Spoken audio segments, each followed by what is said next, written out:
¿Alguna vez te has preguntado cómo era cenar como la realeza medieval? Olvídate de esas pinturas aburridas de reyes con cara de fastidio, sentados en tronos. Estos personajes convertían cada comida en un deporte competitivo, completo, con más drama que cualquier programa de televisión actual. Y todo comenzaba con el símbolo de estatus más inesperado. El pan. Podrías pensar que el pan es simplemente algo que compras en la tienda cuando se te acaban los ingredientes para sándwiches. Pero en tiempos medievales era básicamente el Instagram medieval, una forma de presumir lo elegante que eras. Y nadie era más elegante que los reyes, quienes se tomaban muy en serio su juego del pan. Imagínate al rey Enrique VII sentándose a desayunar, probablemente quejándose de la esposa número quién sabe cuántos. Y lo primero que toma es una rebanada del pan más blanco y esponjoso que hayas visto jamás. No porque se le antojaran carbohidratos, sino porque el pan blanco era el equivalente medieval de tener el último modelo de teléfono inteligente. Mientras más blanco fuera tu pan, más importante eras. Ossid y Simpo y estos entusiastas reales del pan tampoco jugaban cuando se trataba del tamaño de las porciones. Los reyes medievales podían devorar hasta 2 libras de pan cada día. Eso es como comerse una hogaza moderna entera en el desayuno y decir, ¿qué hay para almorzar? Mientras los campesinos estaban atascados masticando pan de centeno oscuro y áspero que probablemente sabía como algo que usarías para reparar un techo, los reyes vivían su mejor vida con pan tan refinado que prácticamente flotaba del plato. Es fascinante como los panaderos medievales tenían que seguir reglas estrictas sobre la calidad del pan. Si te pillaban vendiendo pan de calidad inferior al rey, no recibías una mala reseña en línea, sino que conseguías un boleto de ida al calabozo. Algunos panaderos incluso intentaban hacer trampa mezclando harina más barata en el pan real, lo cual era tan inteligente como tratar de convencer a un rey de que su corona estaba hecha de chocolate. Los reyes a veces organizaban degustaciones de pan donde probaban diferentes tipos como los conocedores de vino modernos. Sí, esta hogaza tiene notas sutiles de trigo con un toque atrevido de levadura. Simplemente magnífica. Puedo imaginar a un grupo de nobles medievales parados alrededor asintiendo seriamente, mientras internamente piensan en qué habrá para la cena, pero incluso con todo su elegante pan blanco, los reyes medievales aún tenían una obsesión alimentaria principal que hacía que el pan pareciera un romance casual, su manía absoluta por los pasteles. Y déjame decirte, estos no eran los pasteles de manzana de tu abuela, porque estamos hablando de pasteles que harían que la mandíbula de cualquier chef moderno se cayera si no estuviera muy ocupado gritándole a algún pobre cocinero medieval. Aclaremos una cosa, a los pasteles reales medievales eran básicamente los espectáculos de Broadway de su época. Los chefs pasarían días creando estas elaboradas obras maestras de masa, algunas de varios pies de altura, y los rellenos incluían de todo, desde frutas especiadas hasta animales enteros. Sí, escuchaste bien. Animales enteros. Tomaban. Pavo real. Lo cocinaban. Luego lo rellenaban de vuelta en sus propias plumas antes de hornearlo en un pastel. Eso sí que es jugar con la comida. Pero algunos pasteles estaban diseñados para, literalmente, dar un espectáculo. Imagínate siendo un invitado en una fiesta real, cortando lo que parece un pastel normal, y de repente empiezan a salir volando pajaros. Es como una versión medieval de una fiesta de revelación de género, excepto que en lugar de polvo azul o rosa, recibes una cara llena de palomas asustadas. Apuesto a que esa es una forma de mantener interesantes las conversaciones de la cena. Oye, ¿recuerdas esa vez que el conde Jeffrey fue atacado por un pastel? Es ridículo que estos pasteles sorpresa se volvieran tan populares que los reyes comenzaron a competir para ver quién podía crear los más extravagantes. Un rey, que claramente tenía demasiado tiempo libre, ordenó un pastel que contenía una banda completa de músicos, personas reales tocando instrumentos dentro de una corteza de pastel gigante. Solo imagínate a esos pobres músicos agachados dentro de una corteza de pastel caliente, esperando su turno. Eso definitivamente no era algo que cubrieran en la escuela de música medieval, y el tamaño de estas cosas. Estamos hablando de pasteles tan masivos que necesitaban sus propios carritos para llevarlos al comedor. Hay registros de un pastel navideño, hecho para el rey Enrique VI, que contenía 2 bushels de harina, 20 libras de mantequilla y suficiente carne para alimentar a todo un pueblo. Es como el equivalente medieval de pedir todo el menú de una cadena de comida rápida, excepto con más masa y menos remordimientos. Pero incluso con todas estas elaboradas travesuras de pasteles, nada podía compararse con la obsesión absoluta de los reyes medievales por la carne. Y cuando digo obsesión, Me refiero al tipo que hace que los amantes modernos de la carne parezcan fanáticos casuales, porque estos carnívoros reales consumían más de 100 tipos diferentes de carne cada año, desde los sospechosos, usuales, como res y cerdo, hasta animales que probablemente llamaríamos mascotas. Hoy, en la estrella absoluta de las fiestas medievales, era el pavo real. Los reyes exigían que estas hermosas aves fueran asadas y luego cuidadosamente reensambladas con todas sus plumas de vuelta, haciéndolas lucir vivas, porque aparentemente la comida muerta regular no era lo suficientemente elegante. Le añadían hoja de oro al pico porque nada dice «soy rico como comer metal». Es el equivalente medieval de poner brillantina comestible en tu pastel de cumpleaños, excepto mucho más caro y probablemente peor para tus dientes. Pero es loco. Como el cisne se consideraba una carne tan lujosa que literalmente necesitabas una licencia real para comerlo. Así es. Realmente había papeleo para cisnes. Imagínate que te detenga la policía medieval de alimentos. Señor, ¿tiene una licencia para ese sándwich de cisne? Algunos reyes eran tan protectores de sus derechos de comer cisnes que tenían sus propias marcas especiales de cisnes, como una marca registrada medieval para pájaros, durante las grandes fiestas. Los reyes servían animales vestidos como otros animales. Rellenaban un cerdo dentro de un venado dentro de una vaca, creando lo que llamaban un cockentrace, básicamente la versión medieval de un turducken, pero más probable que te diera pesadillas. Y no olvidemos la cabeza de jabalí, que paseaban por el comedor como si hubiera ganado un concurso de belleza, pero la cantidad era tan importante como la calidad. Los registros muestran que la cocina del rey Ricardo II prepararía alrededor de 8.000 ovejas, 2.000 cerdos y 1.000 bueyes cada año. Esa es suficiente carne para alimentar a un pequeño ejército, lo cual, para ser justos, a menudo tenían que hacer. El personal de cocina debía parecer una versión medieval de un gimnasio de CrossFit, solo levantando animales pesados todo el día, en lugar de pesas. Por supuesto, incluso los reyes no podían comer carne todos los días. La iglesia se aseguró de eso. En los días de ayuno tenían que recurrir a otra fuente de proteína completamente, y ahí es donde entraban en juego los estanques de peces reales. ¿Sin carne los viernes? No hay problema. Estos astutos reales convirtieron sus días de ayuno en épicas fiestas de pescado que harían que una sirena sintiera envidia, siempre solucionadores de problemas. Cuando se trataba de cenas lujosas, los reyes no confiaban en el mercado de pescado local como la gente común. En su lugar, construían sus propios estanques de peces privados. Básicamente la versión medieval de tener una piscina, excepto que en lugar de chapotear en ella, te comías lo que vivía en ella.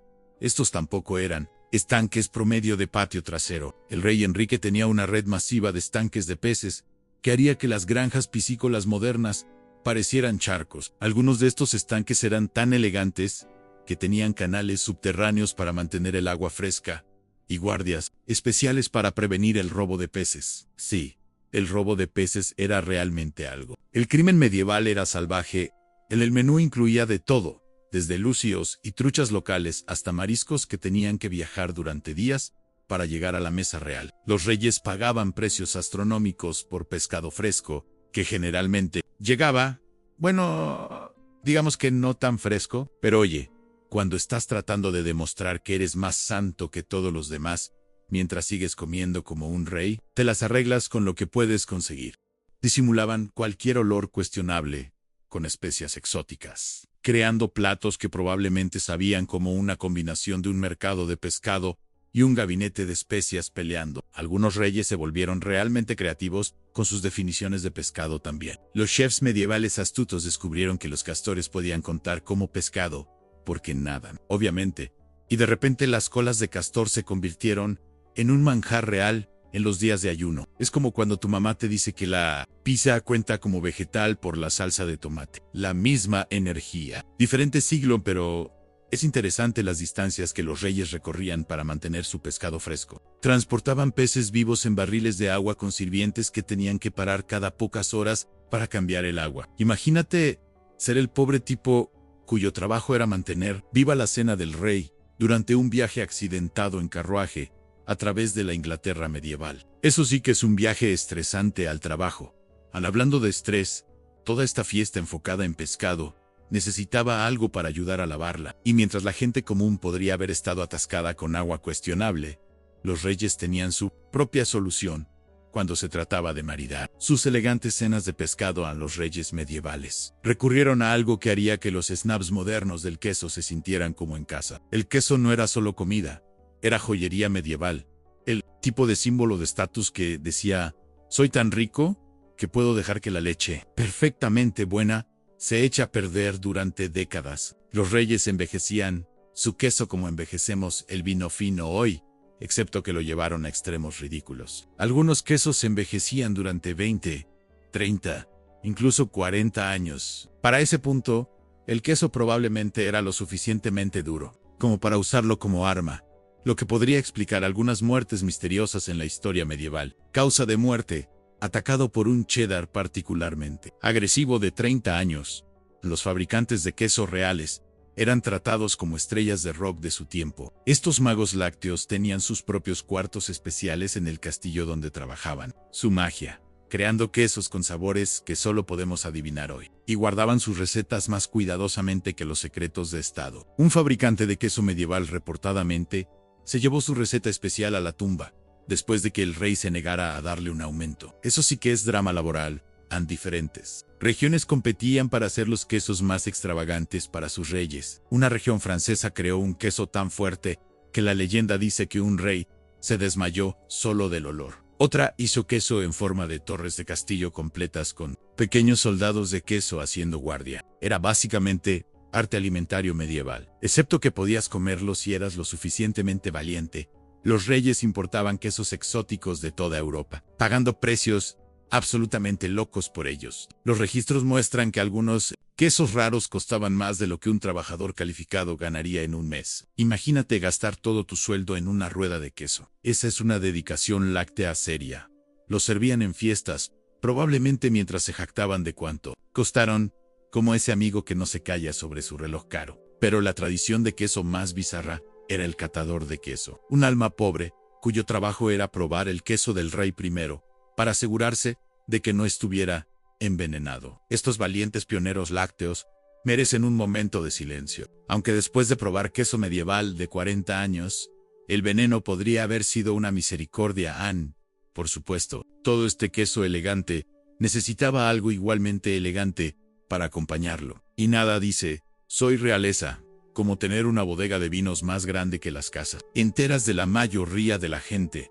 El vino no era solo una bebida para los reyes medievales, era su versión de agua embotellada. Principalmente porque el agua real, en ese entonces, tenía la desagradable costumbre de enfermar desesperadamente a la gente. Cuando estás dirigiendo un reino, no puedes exactamente llamar para reportarte enfermo, porque bebiste del charco equivocado. Los reyes se tomaban su vino tan en serio, que construían bodegas más grandes que las mansiones modernas.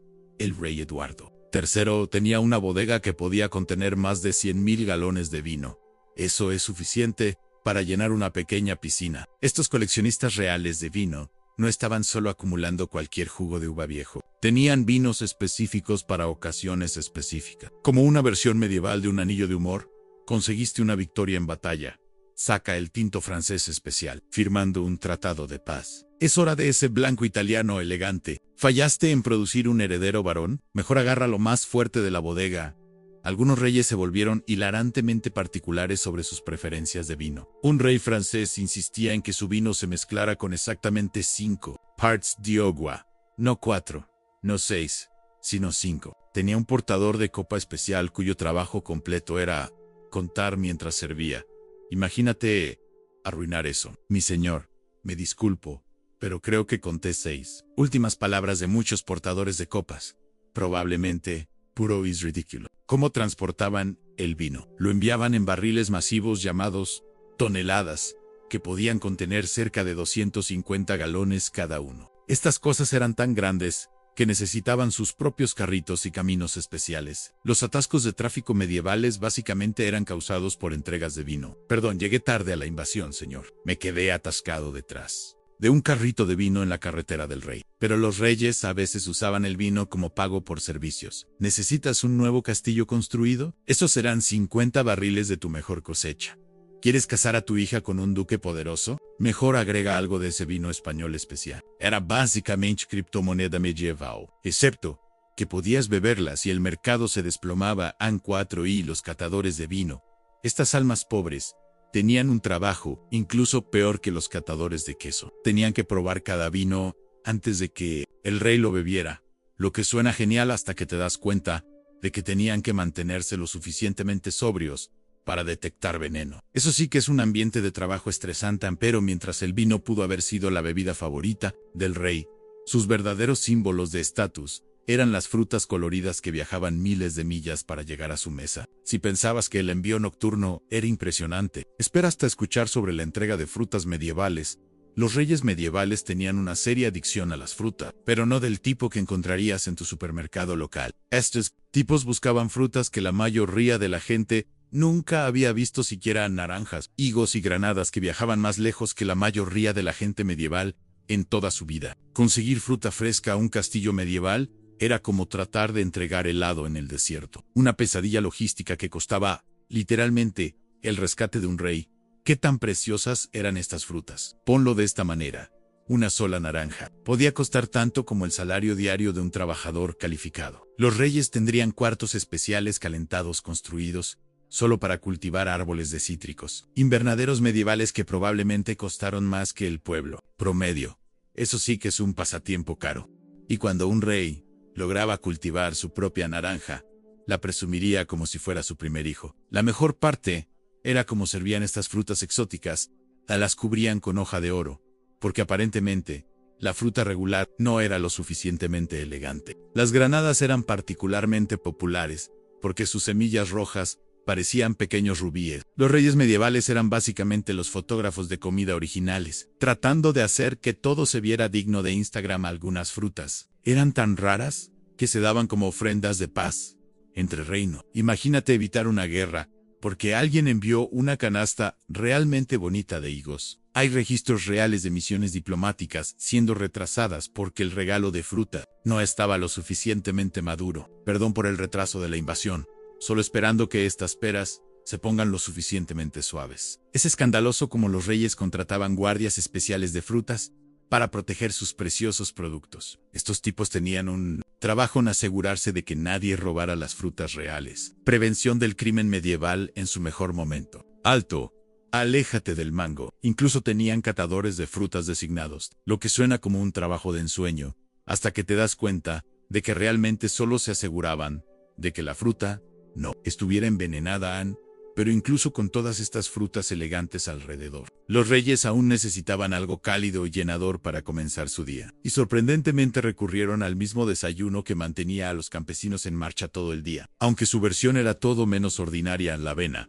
No exactamente. Grita fiesta real. Pero los reyes medievales convirtieron este plato humilde en algo que haría a los influencers de comida modernos sentirse celosos. Olvídate de tus paquetes de avena instantánea. La avena real era básicamente la versión medieval de una barra de sándwich, completamente cargada. Menos el dolor de cabeza por frío, el personal de cocina del rey no solo tiraba algunos granos de avena y agua caliente, y lo llamaba desayuno. Empezaban con los granos más finos, generalmente trigo, porque recuerda, estos tipos eran demasiado elegantes para avena regular. Luego lo transformaban en algo que haría que cualquier chef moderno llorara lágrimas de alegría. Con frutas secas, caras de su preciosa colección, y suficiente miel para mantener a toda una colmena de abejas, empleadas a tiempo completo. Pero es interesante cómo los doctores medievales realmente prescribían avena a los reyes como comida saludable. ¿Tienes resaca de demasiado vino? Avena.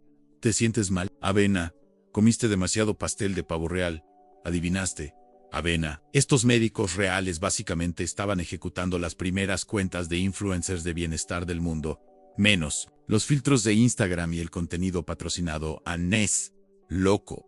Lo en serio que los reyes se tomaban la temperatura de su avena. Tenían sirvientes especiales llamados catadores de avena, que tenían que asegurarse de que no estuviera demasiado caliente o demasiado fría. Básicamente, Goldilocks con un salario. Estas pobres almas tenían que perfeccionar el arte de probar la temperatura de la avena sin quemarse la lengua, porque nadie quería escuchar al rey quejarse de papilas gustativas quemadas todo el día. Algunos reyes se volvieron súper específicos sobre sus preferencias de avena. Un rey inglés insistía en que su avena matutina fuera revuelta exactamente 100 veces en sentido horario y luego 100 veces en sentido antihorario, porque aparentemente eso la hacía saber mejor. Imagínate tener ese trabajo en el revolvedor real de avena. Los anuncios de trabajo medievales debían haber sido salvajes. Se busca un revolvedor profesional de granos. Debe ser capaz de contar hasta 111, requieren ambos brazos. Los reyes incluso organizaban fiestas de avena. Sí, eso era realmente algo, donde presumían sus elegantes combinaciones de granos como baristas modernos, presumiendo su arte de lates. Simplemente debes probar mi última creación en trigo, perlado con higos importados y pistachos triturados. Es toda la moda en Constantinopla. Pero lo que realmente llevó la avena medieval de sosa a grandiosa fueron las especias exóticas que le echaban. Y cuando se trataba de especias, los reyes medievales tenían una colección que haría que el estante de especias de un chef moderno pareciera ahora de aficionados, porque en tiempos medievales, las especias no eran solo condimentos para comida. Eran básicamente Bitcoin medieval, un solo saco de granos de pimienta. Podía literalmente comprarte un castillo pequeño, lo que realmente pone tu café con especias de calabaza de $5 en perspectiva. Los reyes presumirían sus colecciones de especias como los multimillonarios modernos presumen sus colecciones de autos deportivos, excepto que no podías chocar un frasco de canela. Aunque mucha gente probablemente fue atrapada tratando de robarlo en el comercio de especias era tan valioso que los reyes enviarían ejércitos enteros para proteger sus envíos de pimienta. Imagínate ir a la guerra por un poco de polvo negro que te hace estornudar. Pero eso es exactamente lo que pasaba. Estas especias tenían que viajar miles de millas, pasar por docenas de manos, cada una añadiendo su propio recargo hasta que el precio final era absolutamente loco. Es como cuando compras algo en línea y el envío cuesta más que el artículo real, excepto estilo medieval. Las cocinas reales tenían maestros de especias especiales que guardaban estos condimentos preciosos, como los bancos modernos guardan oro. Mantenían registros detallados de cada pizca de nuez moscada y grano de pimienta usados, porque cuando tus especias valen su peso en oro, no dejas que cualquiera meta sus dedos en el frasco de canela. Algunos maestros incluso tenían sus propios códigos secretos para recetas en encriptación medieval, antes de que las computadoras fueran siquiera un sueño. Los reyes a veces pagaban sus impuestos en pimienta. Así es, en lugar de monedas de oro entregaban bolsas de especias. La frase renta de grano de pimienta realmente viene de esta práctica, aunque hoy en día solo significa un pago muy pequeño. Trata de pagar tu renta en granos de pimienta reales hoy y ve cómo resulta while varied. Estas no eran tus especias básicas de supermercado. Los reyes tenían acceso a cosas exóticas, como granos de Gengali, granos del paraíso y pimienta larga, especias tan raras que la mayoría de la gente moderna nunca ha oído hablar de ellas. Mezclaban estos polvos preciosos en todo, desde carne hasta medicina, creando combinaciones que probablemente sabían como lamer una vela perfumada. Pero oye, si estás pagando precios de castillo por especias, las vas a usar en todo pero incluso las especias más caras necesitaban algo para hacer que se pegaran a la comida. Y mientras hoy podríamos alcanzar aceite de oliva, los reyes medievales tenían algo mucho más dulce en mente, mucho antes de que el azúcar se convirtiera en la superestrella endulzante. La miel era la bondad dorada favorita del rey. Los reyes medievales trataban la miel como oro líquido, literalmente almacenándola en contenedores de metal precioso, porque eran elegantes así. Incluso tenían sus propios apicultores reales, que podría ser el título de trabajo más medieval. Jamás en estas almas valientes manejaban cientos de colmenas, probablemente pareciendo antiguos astronautas en su equipo protector improvisado. Pero la cosa sobre la miel real es que los reyes la usaban para cada necesidad. ¿Necesitas preservar algo de carne cara? Miel. ¿Quieres hacer que tu medicina sepa menos a pies? Miel. ¿Tienes una herida de batalla desagradable? Ponle miel. Los doctores medievales realmente sabían lo que hacían con esa última. La miel tiene propiedades antibacterianas naturales, haciéndola la neosporina de la naturaleza. Los apicultores reales tenían que ser creativos con sus métodos. Rastrearían colonias de abejas silvestres a través de millas de bosque, escalando árboles, como el hombre araña medieval, para recolectar la mejor miel. Algunos reyes incluso tenían jardines especiales de abejas llenos de flores específicas para dar sabor a su miel de maneras únicas. Era básicamente ingeniería de sabores medieval. Sí. Esta miel tiene notas de lavanda con un sutil toque de rosas del jardín real, cosecha muy exclusiva. Solo 3 abejas trabajaron en ella. También es interesante cómo usaban la miel en las fiestas reales. Crearían esculturas elaboradas hechas completamente de panal, completas con pequeñas figuras de cera de abeja. Los reyes las presumirían en banquetes, hasta que alguien inevitablemente se emborrachara lo suficiente para tratar de comerse las decoraciones. Hay registros reales de una fiesta donde los invitados se comieron partes de una escultura de miel que se suponía era una pieza central, probando que la gente borracha no ha cambiado mucho en 800 años han. Pero la tradición más ridícula relacionada con la miel en los reyes, a veces enviaban frascos de su miel real especial como regalos diplomáticos. Imagínate ser un mensajero viajando cientos de millas a caballo, protegiendo un frasco de miel como si fueran las joyas de la corona. Un movimiento en falso, y tendrías que explicar al rey por qué su miel diplomática especial ahora estaba por toda tu alforja. Y así termina nuestro viaje a través de las despensas peculiares de los reyes medievales, desde sus derechos de presumir basados en pan, hasta su todo cubierto de miel. Estos foodies reals sabían cómo convertir cada comida en un espectáculo de poder, riqueza, y a veces simplemente presumir. ¿Quién sabía que la comida podía decir tanto sobre alguien? Aunque otra vez, tal vez no somos tan diferentes hoy. Solo publicamos fotos de nuestra comida en redes sociales, en lugar de contratar un pintor real de comida.